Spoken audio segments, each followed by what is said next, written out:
Oi,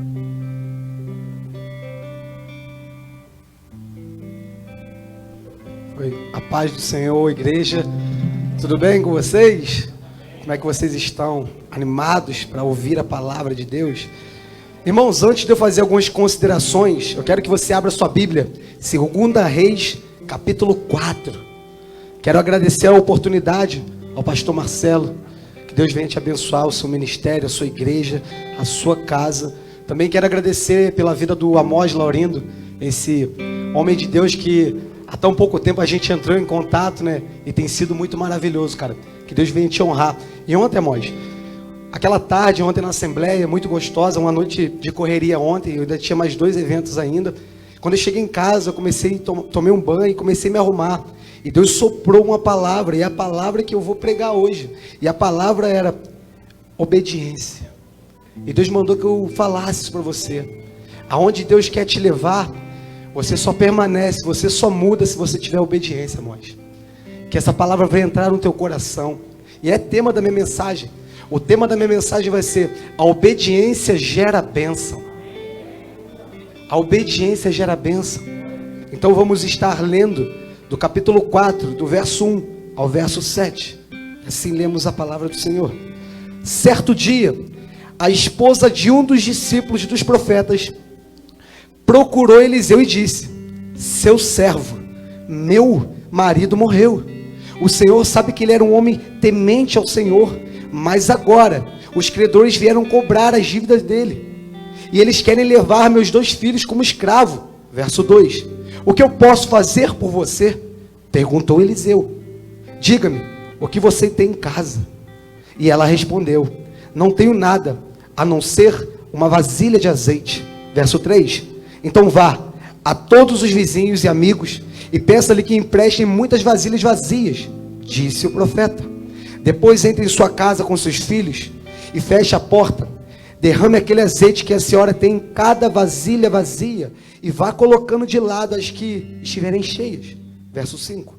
Então ela voltou, fechou-se em casa com seus filhos, pegou suas vasilhas de azeite e começou a encher as vasilhas vazias, que os filhos iam trazendo, uma a uma. E ela então, enchendo e colocando de lado. Verso 6. Quando todas as vasilhas estiveram cheias, ela disse a um dos seus filhos: traga mais uma vasilha. E ele respondeu: já entregamos todas, não há mais nenhuma. Então o azeite parou de correr. Verso 7. E ela correu e foi contar ao homem de Deus, e Eliseu disse: agora vá, venda todo esse azeite, pague suas dívidas, ainda vai sobrar dinheiro para você e seus filhos viver. Irmãos, quando a gente lê esse texto por uma ótica simples, a gente vai ver que está falando sobre a multiplicação do azeite. Só que eu quero ter um pouco mais de ousadia. Eu quero falar sobre a parte da mulher. Porque, de certa forma, tudo que aconteceu aqui, na vida dessa mulher, esse milagre, essa multiplicação, foi porque ela foi obediente.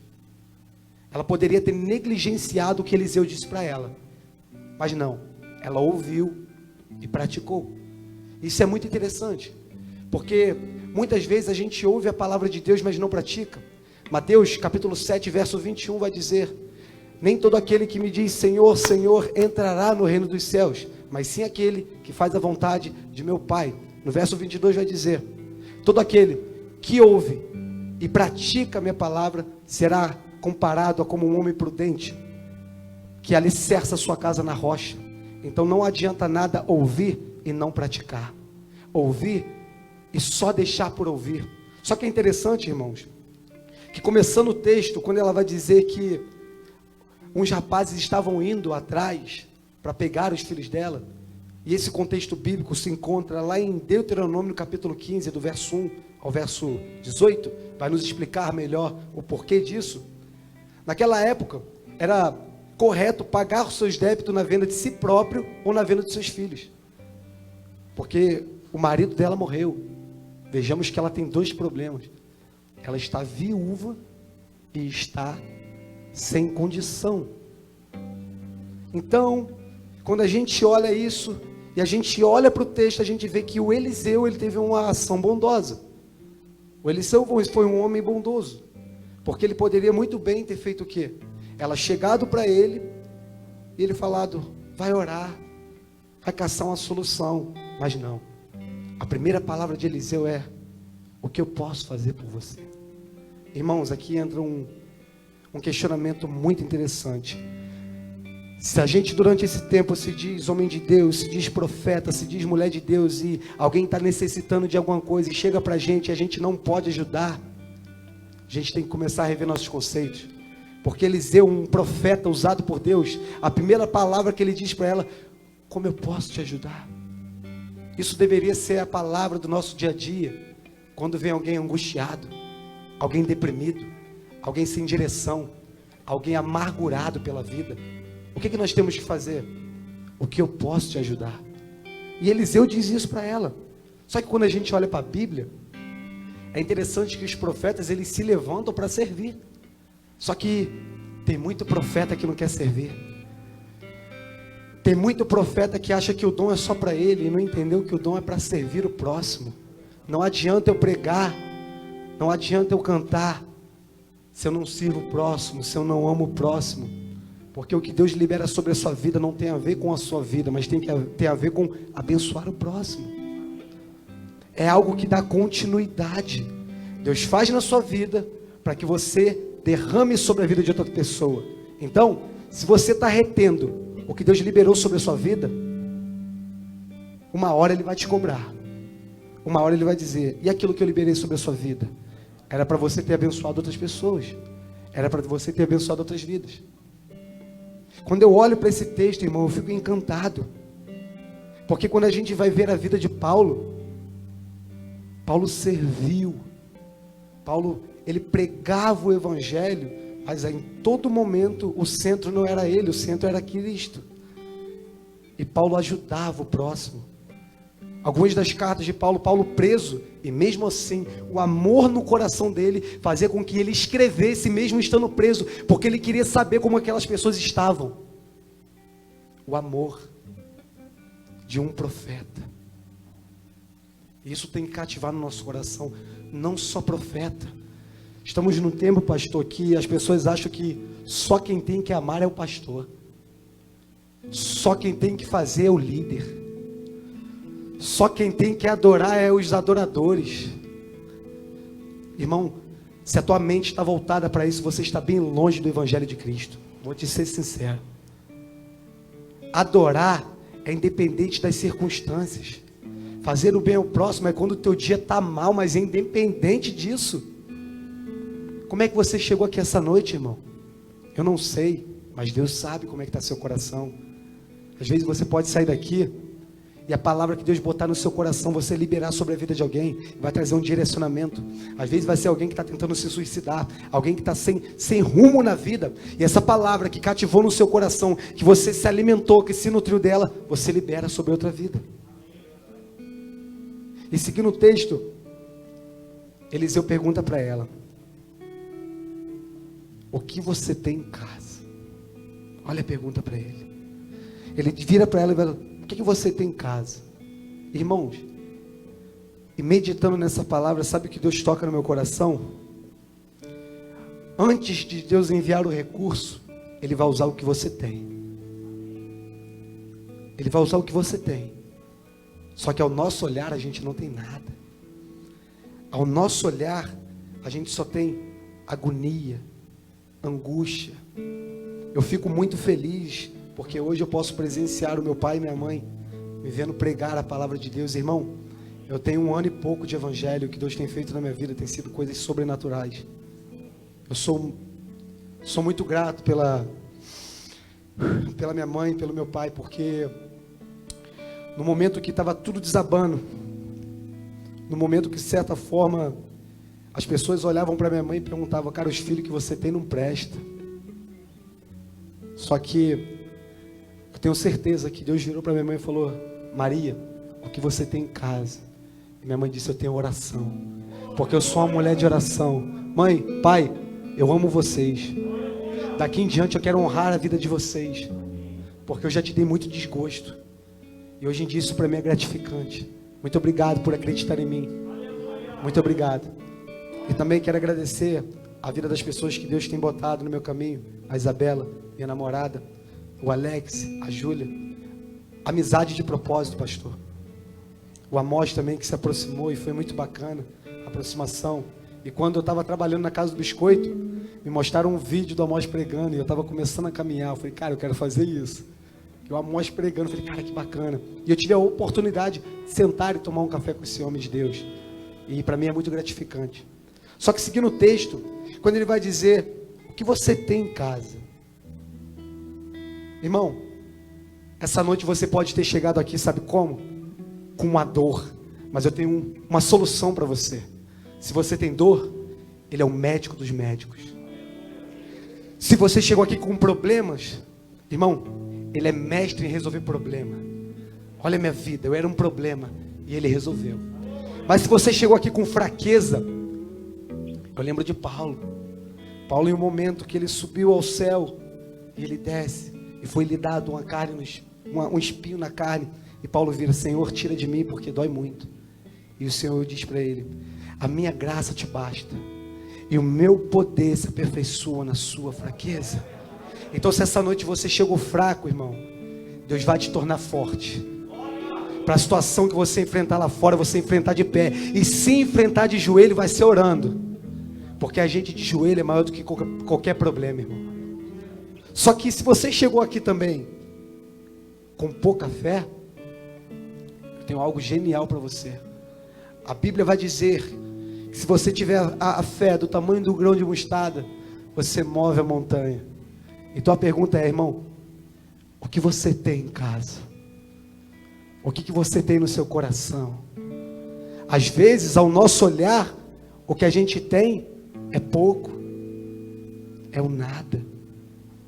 Mas Deus, Ele é mestre em modificar as coisas, dar um rumo novo, um sentido novo, um propósito novo, bênção nova. Só que é necessário que a gente se mova também. Sabe, pastor? Durante esse pouco tempo que eu tenho caminhado, eu tenho percebido muitas coisas, e algumas coisas têm me trago agonia.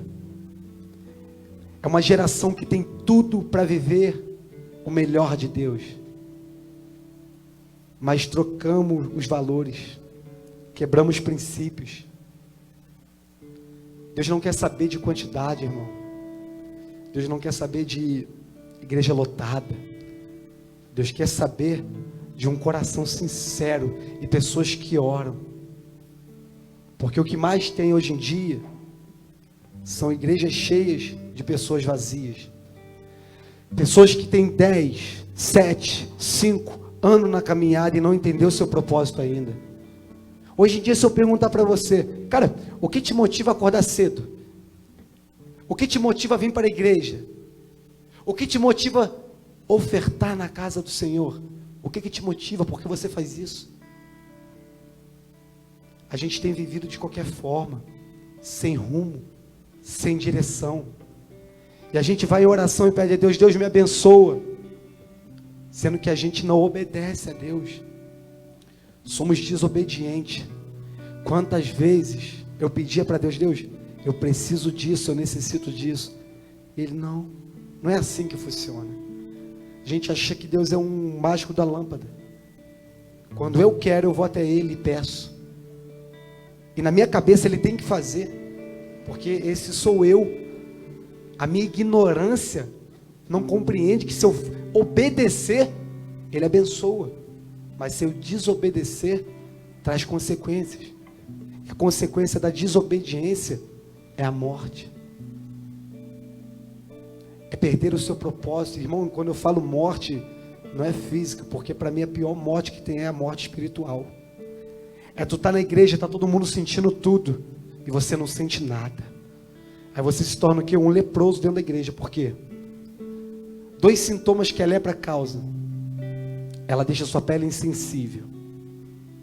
Então teu irmão está pegando fogo, tu está aí, rapaz, não estou sentindo nada.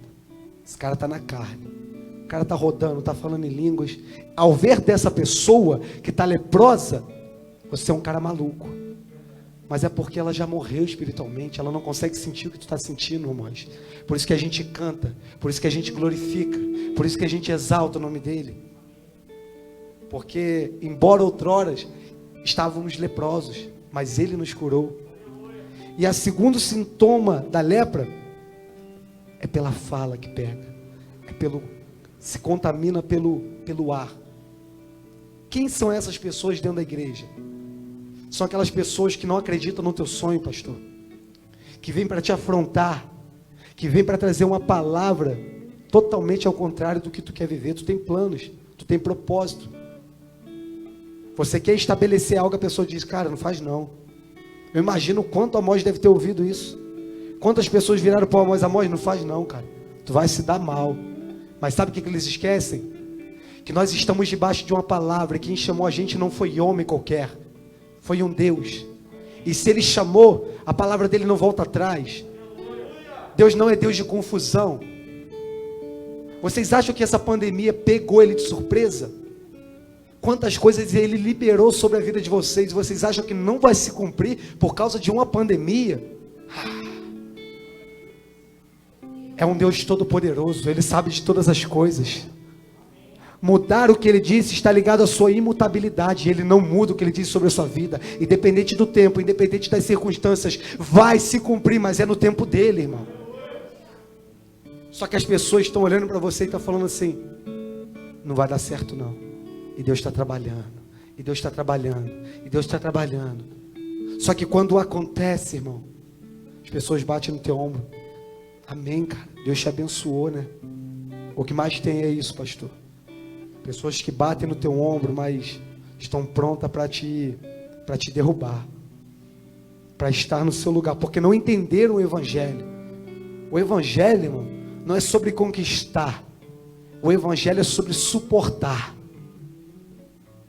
Quando a gente mudar a nossa perspectiva de eu quero conquistar para eu tenho que suportar, aí sim, suporte para conquistar. Não conquiste para depois suportar. Porque Deus nos chama para um chamado radical. Tem gente que quer viver o melhor de Deus nesse novo tempo e diz, Deus, eu quero viver o que o Fabrício, o que o Amós está vivendo, mas quer viver o que a gente vive? Tem dia, que, irmão, que a vida parece que dá um vendaval. A gente acorda sem direcionamento. A gente ora chorando. Tem dia que eu falo com minha mãe, tô mal, hoje eu não tô bem. Hoje eu não tô legal. E nem todo dia a gente está bem. Só que, sabe a diferença? Quando você entende o seu propósito, você não usa o teu dia mal para pecar, porque você é um filho obediente. Então quando você entendeu que Deus é seu Pai, e você deve obediência a Ele, por tudo que Ele fez, porque irmão, vamos ser sinceros, a gente merecia o inferno, cara. Somos pecadores, somos falhos, mas Ele na sua graça, na sua bondade, no seu amor, Ele nos escolhe cada dia para viver um propósito com Ele. Não é um Deus bondoso, irmão? Eu falho, pecador, errante, e todos os dias eu posso acordar, me debruçar na palavra e ver que o amor e a misericórdia dele se renova toda manhã, na minha, na sua, na nossa vida, irmão. Não é sobre o que a gente faz para agradar a Ele, mas sobre o que Ele fez na cruz, para nos livrar do inferno. Irmão, é muito interessante que quando Ele faz essa pergunta, ela vai dizer, eu não tenho nada, a não ser uma vasilha, na versão de vocês pode estar botija. Só que sabe o interessante que eu vejo aqui nesse texto, irmão? Às vezes a gente não tem nada, mas o nosso nada para Deus é tudo. O nada que você tem é o nada que Deus precisa para fazer tudo na sua vida. Você não está atento a isso. Tem muita gente que fala, eu sou obediente a Deus, mas até para ser obediência existe algo muito interessante que a gente precisa ter, antes de ser obediente. Antes de você ser obediente, você precisa escutar a voz de Deus. Senão quem está te guiando? Está sendo guiado pelo quê, irmão? Como é que você não ouve a voz de Deus e fala, eu estou sendo guiado por Deus? Irmão, a Bíblia ela tem um grande poder de nos revelar a palavra de Deus, o que foi feito. Se você não consegue tirar tempo para meditar nas palavras, o pastor pode trazer o melhor pregador aqui, fazer o melhor congresso, mas tua vida não vai mudar. Porque entendimento. A nossa geração, eles atribuíram muitas coisas para conhecer Deus, mas de fato não conhecem, porque conhecem de ouvir falar. E quando vem a dificuldade da vida, toma pancada. A tempestade balança o barco. O barco até vira, pastor, porque não conhecem Jesus. Aquele bonitinho que a gente canta, aquele legalzinho que a gente balança o braço. Será que na dificuldade a gente sabe quem é Ele? Será que na dificuldade a gente tem autoridade para repreender em nome de Jesus? Isso me faz lembrar de Atos, capítulo 19, verso 16. Os filhos de Sebas, eles vão tentar expulsar um demônio, sendo filho de sacerdote, mas não conhecia Jesus. Quem conhecia era Paulo. E ali, naquela história, eles tomam uma coça para aqueles demônios, porque o demônio vai dizer para ele: cara, eu conheço Paulo, eu conheço Jesus, mas quem é tu? É isso que a dificuldade da vida tem feito com a gente. Eu conheço teu pastor, eu conheço o evangelista Amós, mas Fabrício, quem é você? Quem somos nós? A gente quer viver, cara, no propósito dos outros. A gente quer viver na onda dos outros. Quer viver no propósito que Deus liberou sobre a vida de alguém. Totalmente errado, irmão. Deus tem um propósito para você. Saia daqui com essa certeza que Deus quer liberar bênção sobre a sua vida. Deus tem algo para fazer na sua vida. Para de ficar papando coisa dos outros. Nosso Deus é um Deus rico, poderoso. O que Ele quer fazer na tua vida é algo sobrenatural. Mas se posiciona. Para de olhar a vida do próximo. Começa a olhar para a tua. Começa a olhar para si próprio. E aí você vai ver as coisas acontecerem na sua vida. E quando ela diz vasilhas vazia, ou botija vazia, isso me faz pensar, irmão, que durante muito tempo a gente tem pedido muitas coisas a Deus. E ontem, no momento de oração, durante um congresso jovem, Deus soprou algo muito forte no meu coração. Ele falou: sabe o que, Fabrício, me pede, sabe o que? Me pede força para morrer todos os dias. É o que a gente precisa, pastor. A gente está pedindo força para viver, força para conquistar, força para ter um bom salário. Na real, a gente precisa de força para morrer. Porque, cara, se ler o Apocalipse não te acalma, tu está vivendo uma vida errada. Porque o Apocalipse é a esperança que Ele vai voltar para buscar a sua igreja. Então tem muito crente que não quer morrer, pastor. Tem crente que quer ser imortal. Tem crente que quer virar estrelinha. Não, pode morrer não. Que isso? Se tu não está disposto a morrer pelo evangelho, irmão, eu sugiro que, eu te digo, você está vivendo o evangelho errado. Porque o evangelho é morte. A Bíblia vai dizer: aquele que perder a sua vida, irá achá-la. Está disposto a morrer todos os dias? A deixar o seu eu, a viver em obediência, ser submisso. Quando ele vai dizer: tome a sua cruz, negue-se a si mesmo, irmão, é submissão, é obediência. Só que a gente não quer a cruz de Cristo, a gente quer os privilégios, a gente quer a graça, a gente quer as bênçãos, mas não quer se botar na brecha. Não quer sangrar por um propósito, não quer morrer por um propósito. Pandemia acontecendo, tem gente morrendo, mas a igreja está onde? A gente deveria estar sangrando por um povo lá fora que está perdido. Só que a apostasia está fazendo com que a gente se perca. O nível raso, aqui está bom, a minha família está bem. Cara, a tua família está bem, mas e o próximo? E quem está lá fora que não conhece o evangelho, porque nós negligenciamos o nosso chamado. Todas as vezes que Deus te chama para fazer algo e você não faz, são vidas que estão morrendo.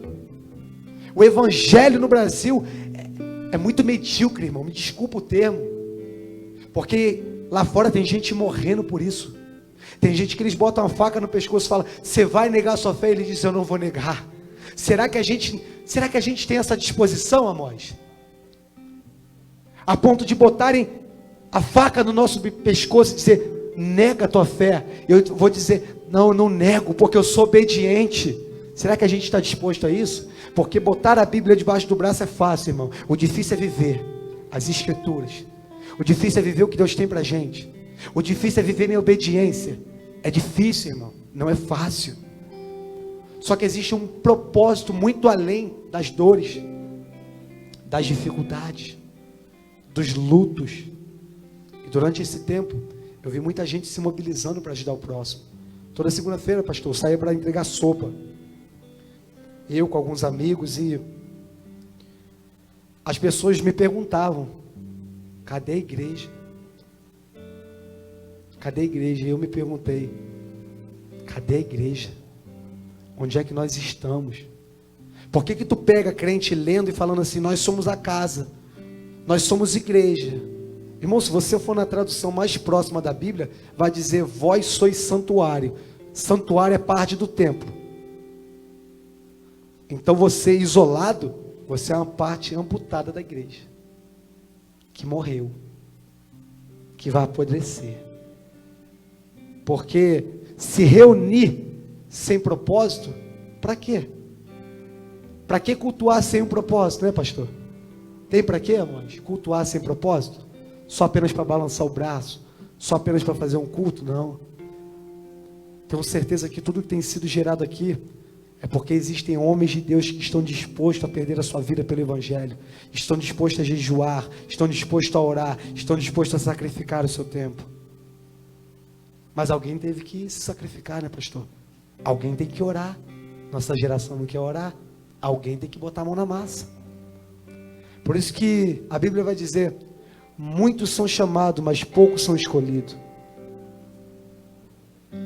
Será que a gente está nessa turminha dos que foram chamados? Ou podemos bater no peito e dizer, somos escolhidos de Deus. Somos escolhidos de Deus. E no verso 3, olha o que diz a palavra, irmão.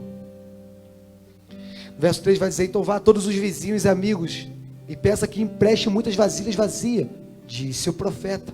Irmão, antes de Deus levantar alguém para te ajudar, para te socorrer, Ele necessita saber o que tu está passando. Tem gente que está esperando as pessoas se levantar para ajudar, mas Deus está perguntando, cara, o que tu precisa? O que tu precisa? Eu quero fazer na tua vida. Para de esperar alguém se levantar, porque eu já levantei em teu favor.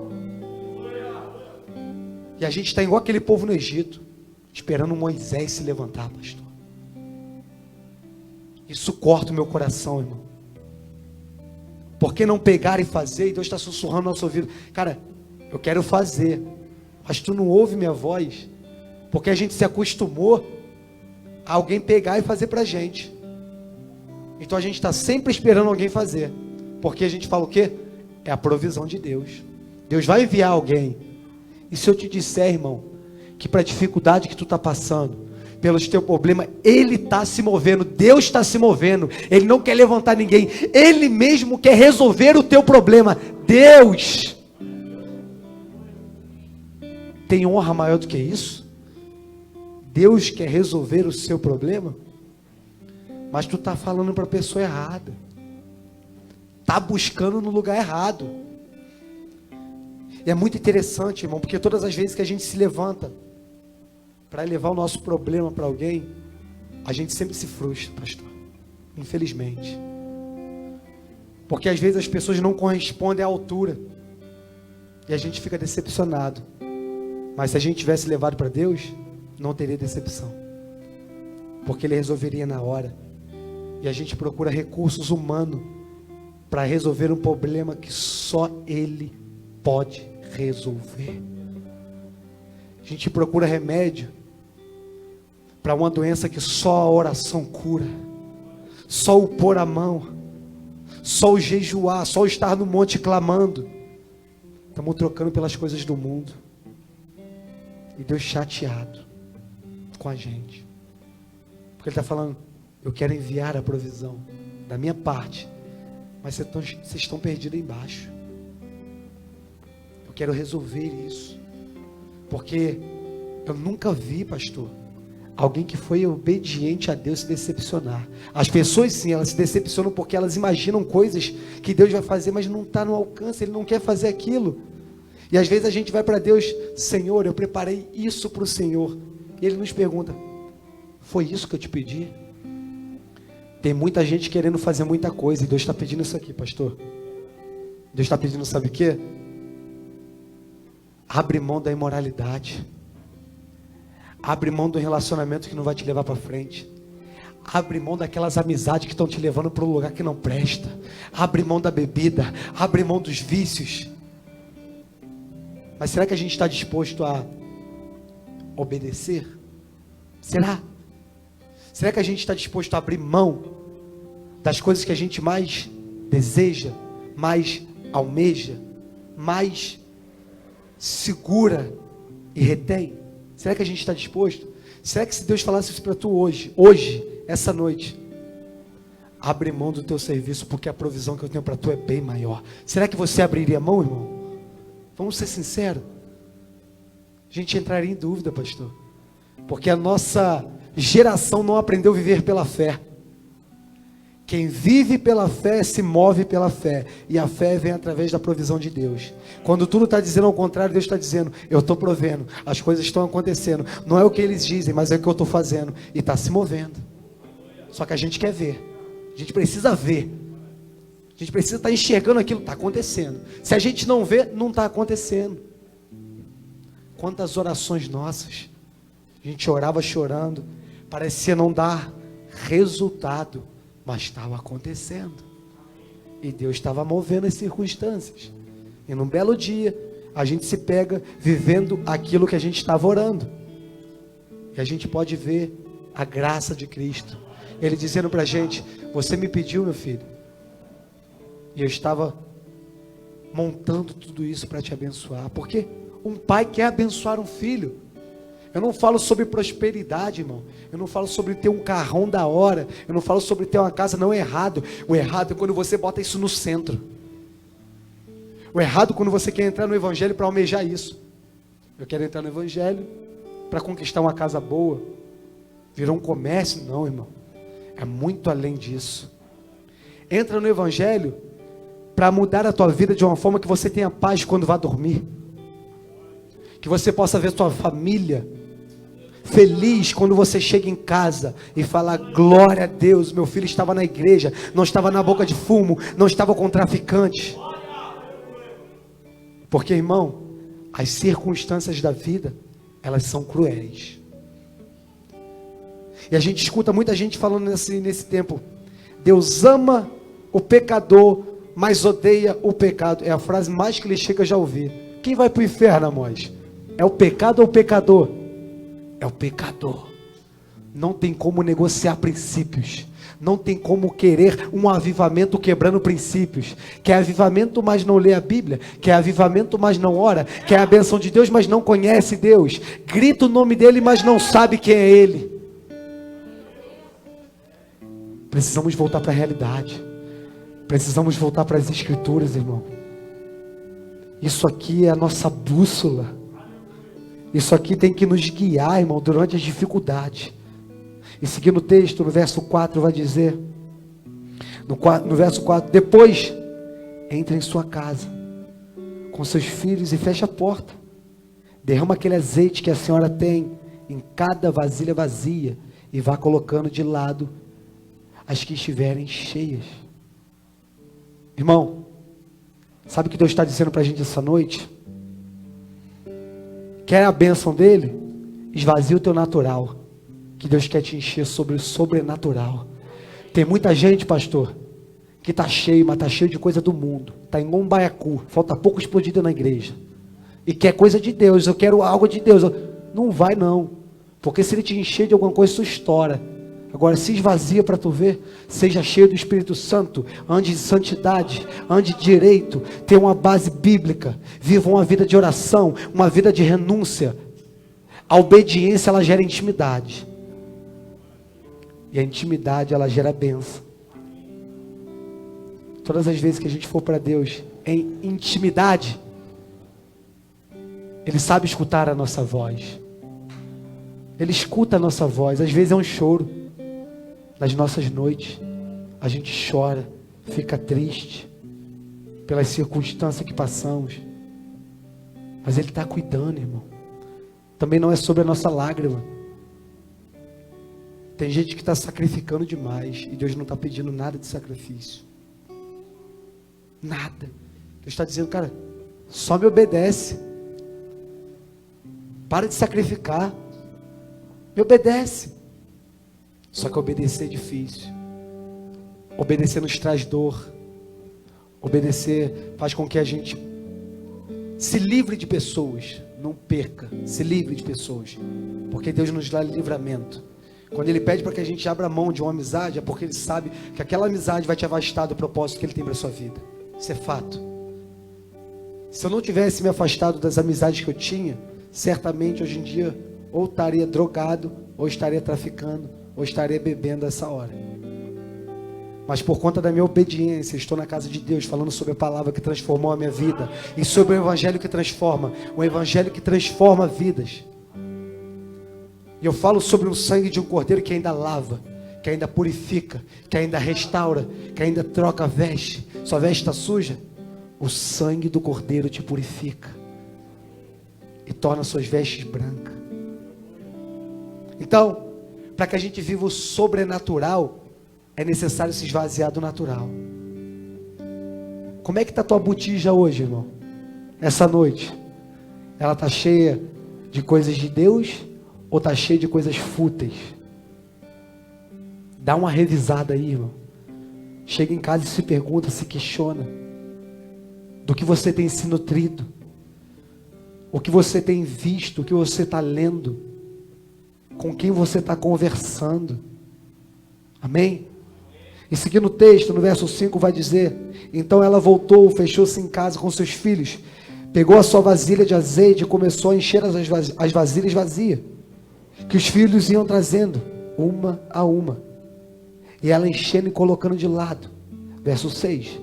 Quando todas as vasilhas estavam cheias, ela disse a um dos seus filhos: traga mais uma vasilha. Irmão, essa palavra em específico, ela tem algo muito peculiar.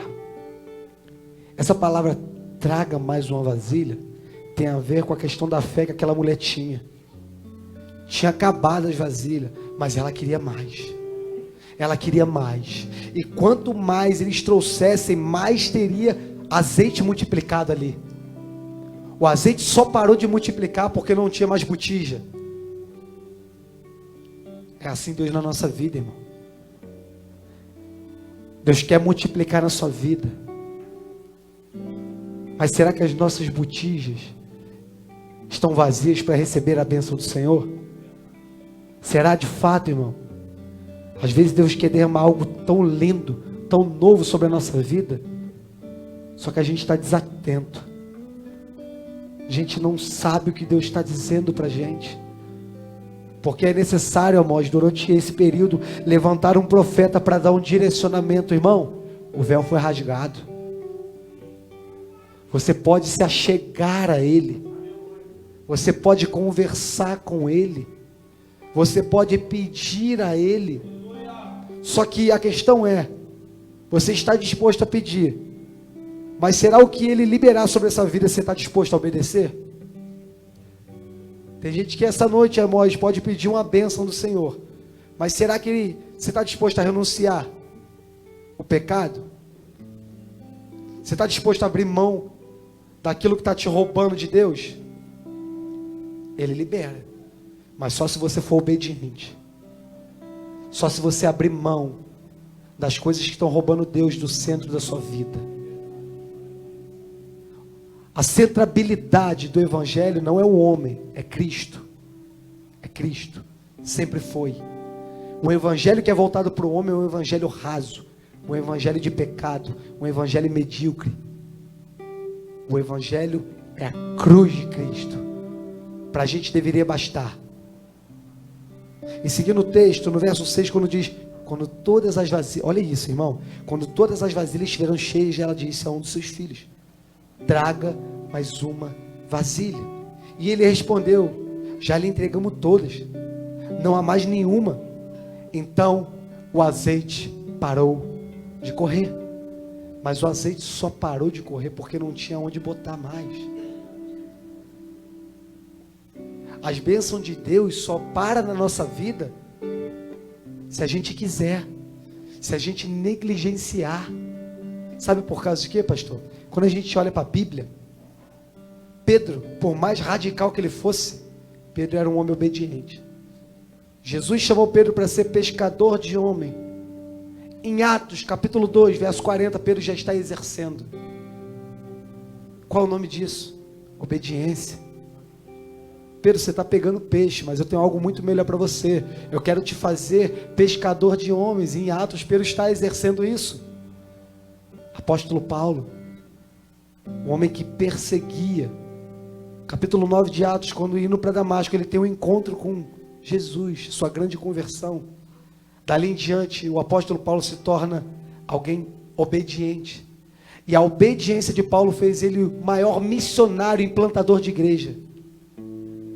Irmão, a tua obediência pode te levar em lugares extraordinários. Mas só basta você ser obediente para Deus liberar uma bênção essa noite ainda sobre a sua vida. Então abre mão do que você quer, abre mão dos seus desejos, abre mão do seu pensamento. E deixa Deus te usar.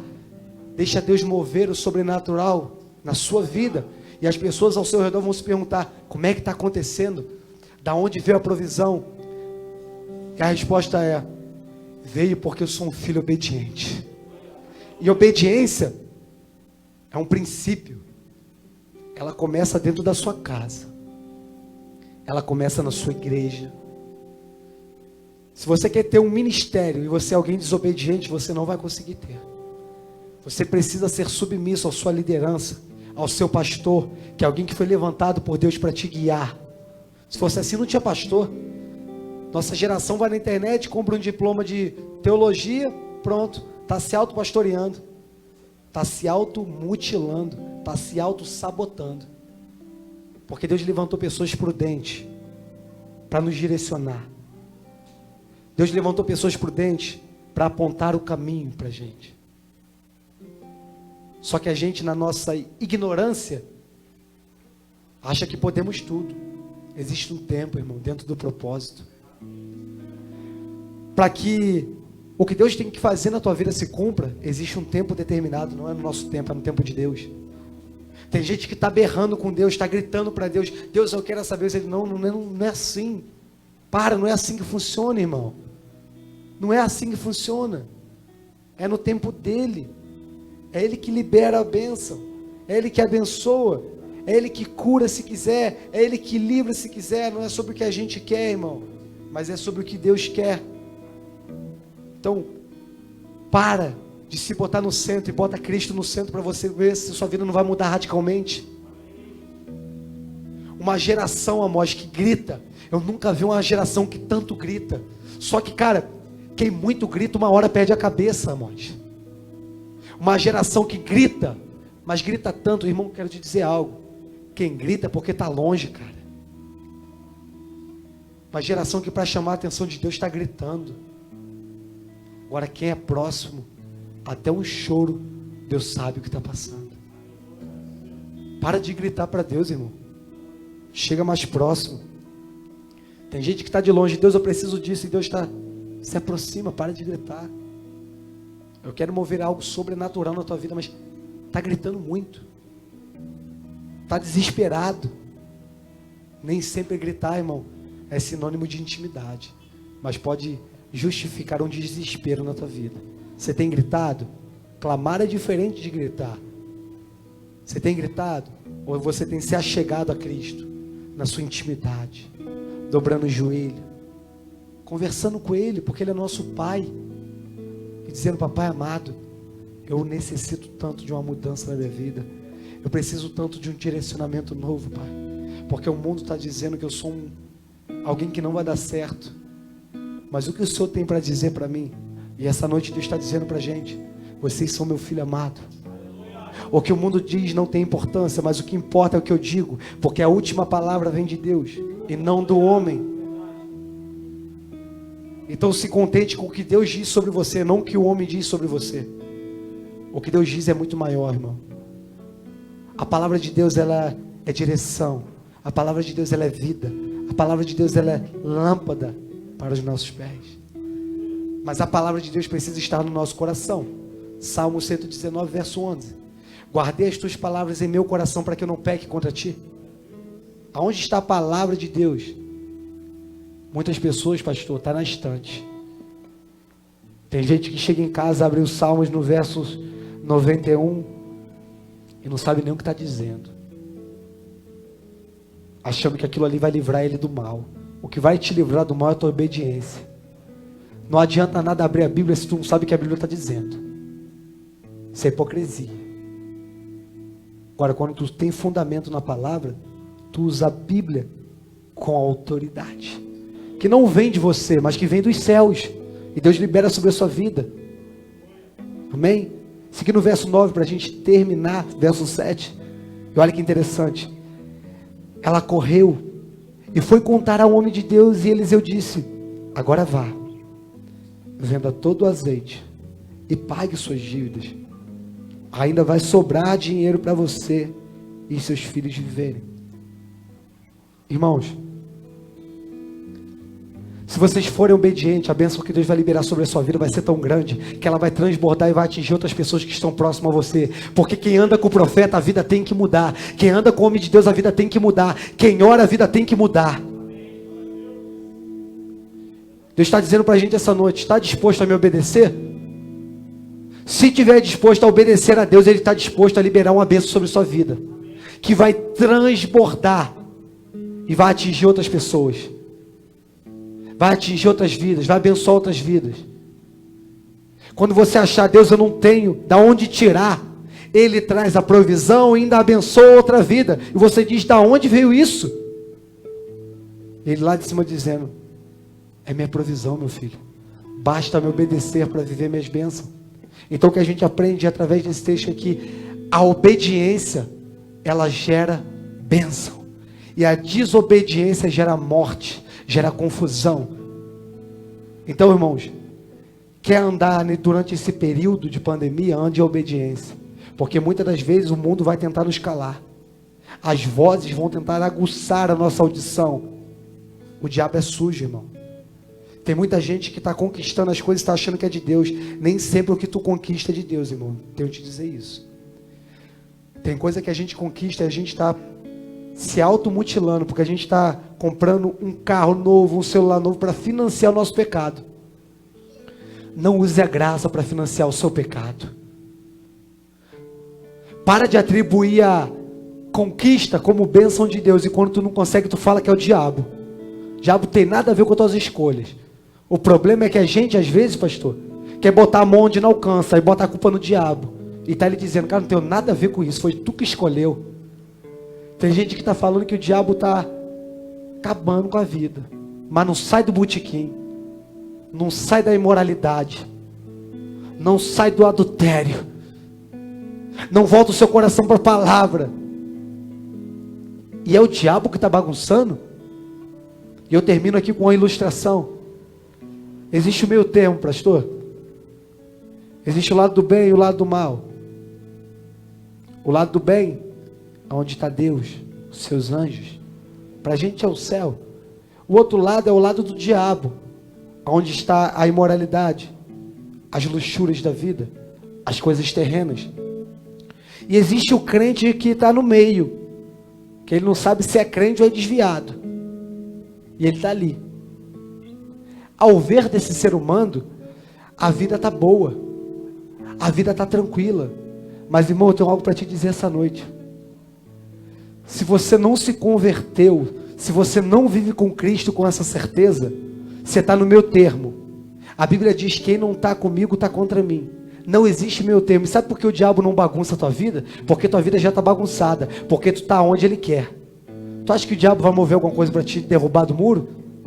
Tu está onde ele quer. Ele não precisa te dar pedrada. Ele cruza o braço e fica vendo o circo armado. Fala: ele está onde eu quero. Para que eu vou mexer com ele? Então, irmão, saiam de cima do muro. Vivam o evangelho. porque o evangelho não é vergonha para ninguém. Paulo diz em Romanos, capítulo 1, verso 16, eu não me envergonho do evangelho. Não se envergonhe do evangelho, porque é o poder de Deus. Quero estar orando para que a gente possa terminar. Quero pedir para que os irmãos fiquem de pé, fazendo o favor. Glória a Deus. Pai amado, muito obrigado, Senhor, por essa oportunidade. Muito obrigado por esse momento gostoso, prazeroso, edificante. Tenho certeza que muitas pessoas vão sair daqui, Pai, num direcionamento novo, sendo filhos obedientes. Pessoas aqui, Pai, vão sair entendendo um pouco mais do que é ter obediência. Eu te entrego desde já a vida do pastor Marcelo, a vida do evangelista Amós e a vida dessa igreja, Pai. Que o Senhor venha estar com a sua mão por cima dele e declaro como homem de Deus, céus abertos sobre a igreja do pastor Marcelo e sobre cada vida que aqui está. É um tempo novo, é um tempo de direcionamento, é o tempo de viver em obediência, em santidade. Viva em obediência, você verá as bênçãos de Deus sobre a sua vida. Pai, nós te agradecemos, louvamos o teu nome, mas desde já eu peço que o Senhor venha quebrar quem tiver que quebrar, direcionar quem tiver que direcionar, restaurar quem quiser ser restaurado, mas que eles venham andar em obediência. Assim eu agradeço, Pai, por tudo que o Senhor fez e ainda vai fazer, Senhor. Pai, vá com a gente para casa. Toda honra, toda glória, todo louvor seja dado a Ti. Assim eu agradeço. Amém, Senhor.